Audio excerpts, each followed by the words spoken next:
Early on the first day of the week, while it was still dark, Mary Magdalene went to the tomb and saw that the stone had been removed from the entrance.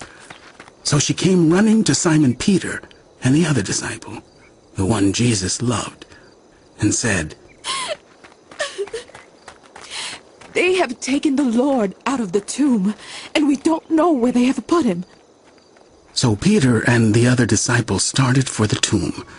Both were running, but the other disciple outran Peter and reached the tomb first. He bent over and looked in at the strips of linen lying there, but did not go in. Then Simon Peter came along behind him and went straight into the tomb. He saw the strips of linen lying there, as well as the cloth that had been wrapped around Jesus' head. The cloth was still lying in its place, separate from the linen.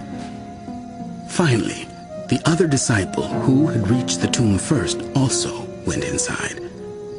He saw and believed. They still did not understand from Scripture that Jesus had to rise from the dead.